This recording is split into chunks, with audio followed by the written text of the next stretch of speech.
I am a poet, one that just happens to write in a forest. My forest is the Rainbow Forest right here in South Charlotte, North Carolina. When I enter this forest or any other collection of trees, I never know what I'm going to write about. These aren't my words. These are the lyrics from Rainbow Forest. Chapter number 382, August 20th, 2023. And I want to pause there for a moment because where I presently stand is on August 8th, 2024, almost a year later. So what is shared on this page from a year ago, I'm living it out right now inside this forest in South Charlotte, North Carolina.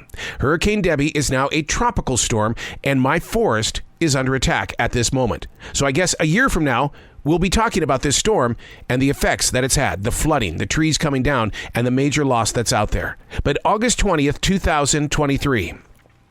Last week, it was the fires in Hawaii. This week, a rare hurricane is set to attack Southern California. All that is natural. Are these storms of destruction due to the carelessness of man, or is it part of the planet taking care of itself? Hey, 3 years ago, the pandemic blasted through human services, proving that, hey, you're not as strong as you think you know. The fires in Hawaii, Hurricane Hilary in California. All that's natural is taking what we've built and it's tossing it around like it doesn't care and it doesn't have the room for our egos and politics. I do fear for my own forest here in South Charlotte, North Carolina. Beyond my control, all that is natural could turn this blessed lay of land upside down and inside out, which is why I'm being called to share the story of this tiny little dot on the map in a podcast called Forest Stories, all in the name of not what if, but when all that is natural is taken away. I can't believe that it was a year ago that I started that podcast, Forest Stories. I knew that it was something like 40-some episodes deep, but I didn't realize we were this far into the journey. And what's shocking is that when this idea hit me almost a year ago, I thought, okay, maybe 7 or 8 stories from this forest. But a year later, here we are.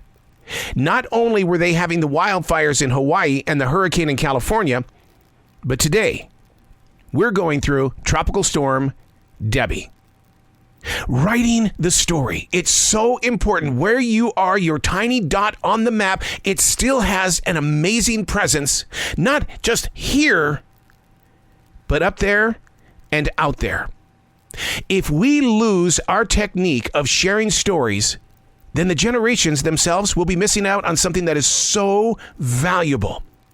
I don't have letters from my grandparents, not even my own parents, which is every bit the reason why I became a daily writer, so that someone, not just my family, someone will have something to read up there and out there. What we experience is to teach us something. And if you think that we're not teaching the future before it gets here, you got to think differently. Because in everything that we're doing right now, those messages of survival came from somebody behind us. I'm Arrow. These aren't my words. These are the lyrics from Rainbow Forest.